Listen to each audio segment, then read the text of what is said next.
If I say Lagaan, Lagaan. This Lagaan, what is it that comes to your mind?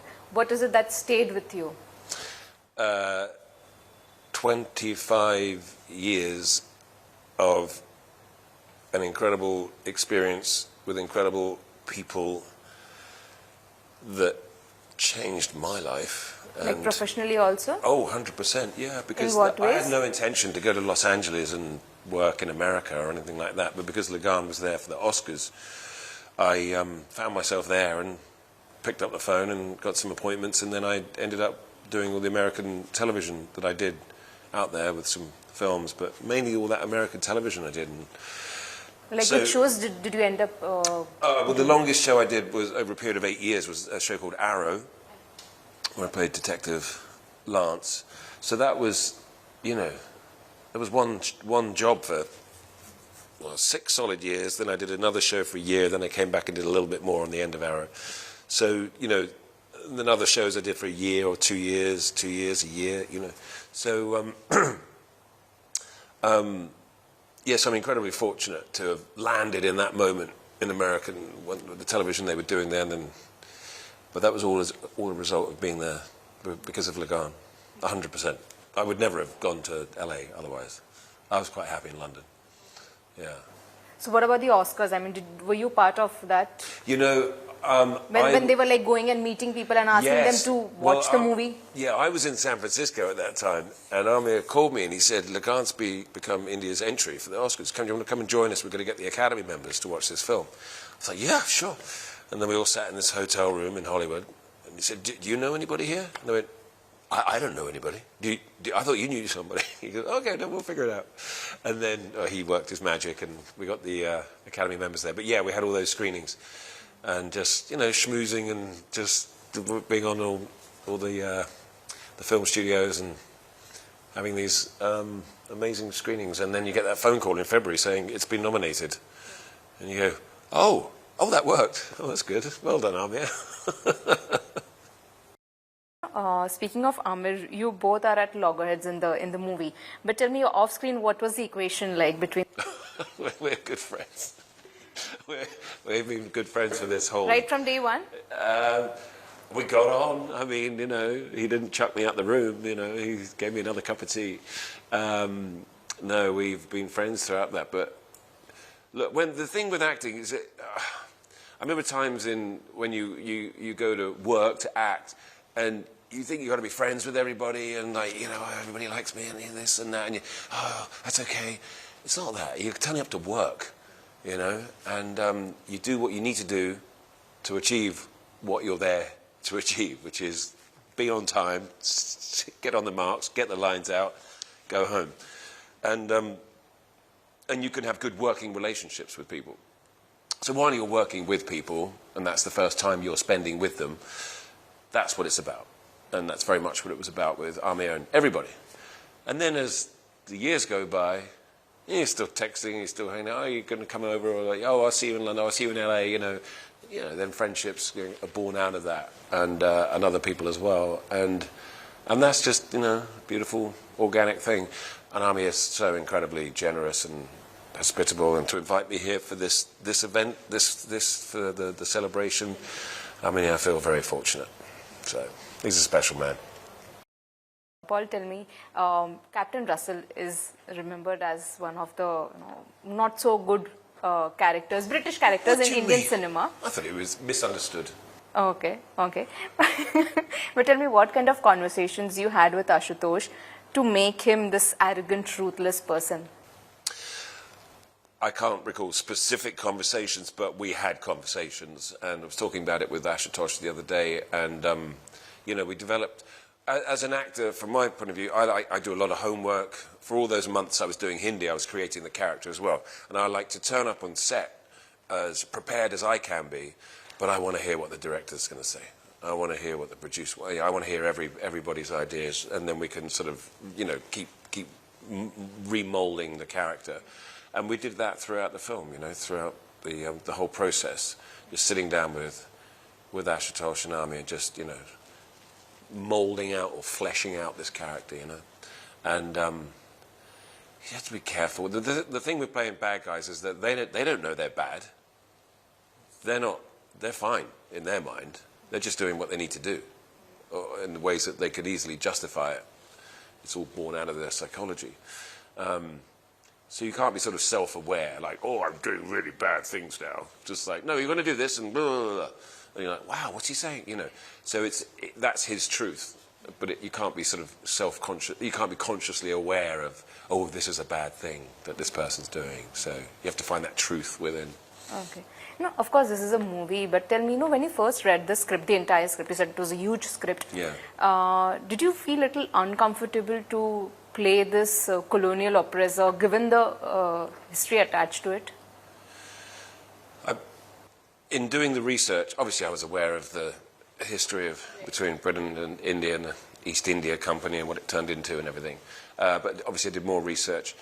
And, you know, you're representing the bad side, this character's representing the bad side, but it's being exposed by doing that through the script, through this actors portraying these roles. And it's important to show that, you know, this is what was happening, people, you know, this is not good. No one should be proud of this. Everyone, you know, we need to call this out, you know. And so to be a part of kind of exposing some element of it, you know, the ridiculousness of it, obviously within the confines of the story, was, I think it's important to do that. It's not huge self-importance, but it's just like, no, this is the bad stuff that was going on back then. And, yeah, people need to know. So, you know, British people need to be exposed to what the history is. We have to learn from our histories. And yet, no, we don't always do that, but we can try. We also know that the British team, as in the actors, you know, the British actors were really good at cricket. Oh, not as good as me.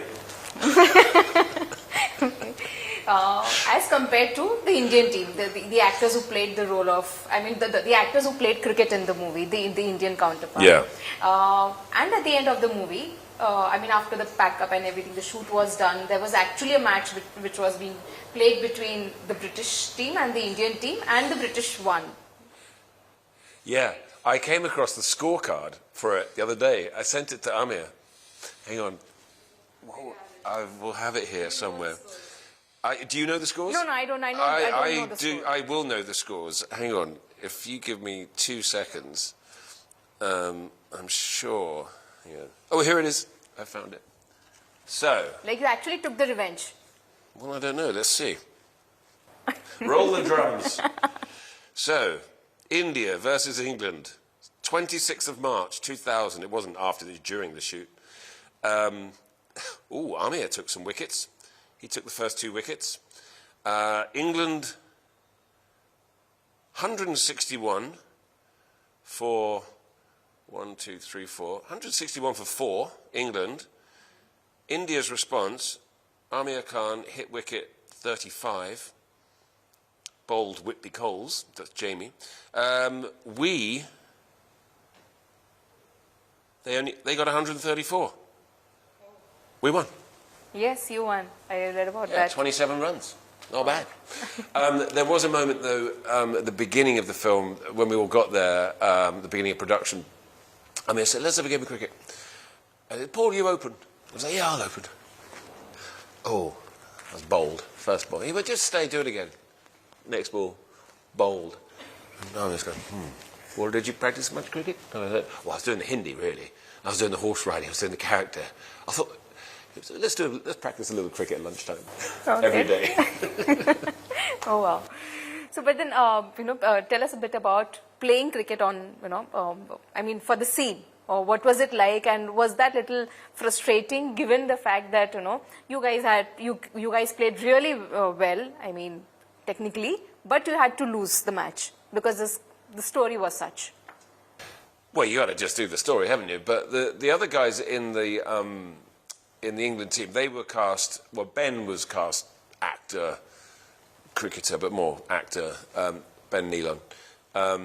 The other guys were really cast like, can you play cricket? So we know we've got cricket players that we can film dependably, right? The cricket wasn't the big thing for me. So when we discovered my cricketing prowess wasn't what it was when I thought it, you know, when I was 13 when I last played. We practiced, but of course in film, we're saved by the editor, right? And those scenes where you see the big thunderous bowler bowling down, yeah, and you see me going, bah, like that. What's actually happening is you or me, and somebody's standing there going, okay, Paul, can you try and hit this one? And I'm like, bah! Sorry, I missed it. Can you do it again? Okay, here we go. Dunk. And I'm just getting these little dollies to whack like that. So that was the power of editing. We were very fortunate. Couldn't really do the stage version. Oh, okay, okay. Okay, who, according to you, played really good cricket? Ben Nealon. Okay. And who was the worst? Me.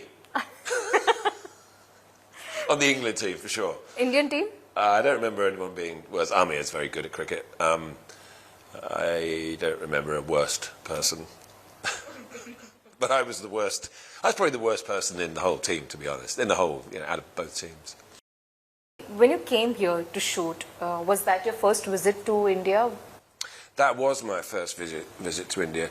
And I remember it was in the 90s, and when I was travelling around the world and doing things and working in London, a lot of my friends, we were all in our 20s, and people going off for their 6-month trips to India and coming back all, you know, oh, God, it can't be that great. Oh, stop it. Oh, stop going on about it, you know.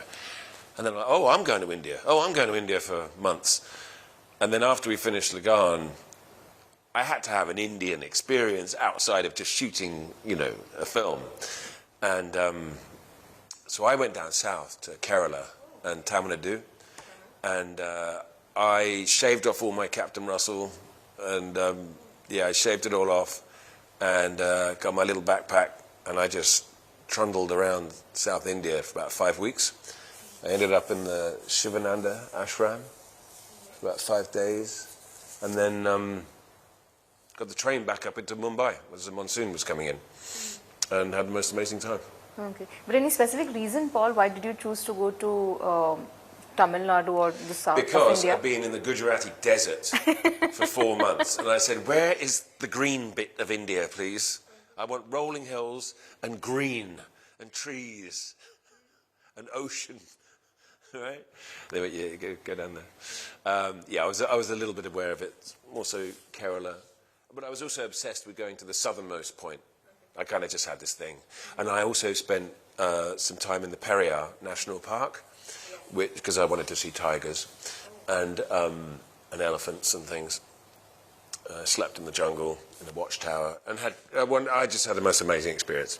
And then later in 2008, I went trekking in Ladakh. Up in the Himalayas, in the Marka Valley, and I saw a snow leopard up there. Anyway, so yes, I've had some wonderful Indian journeys. Okay, okay.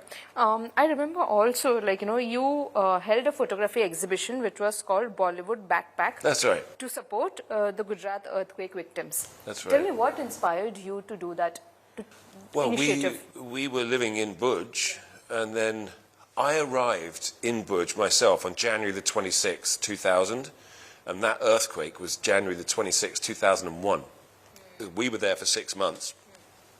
We all went home, and then, of course, the terrible earthquake that happened.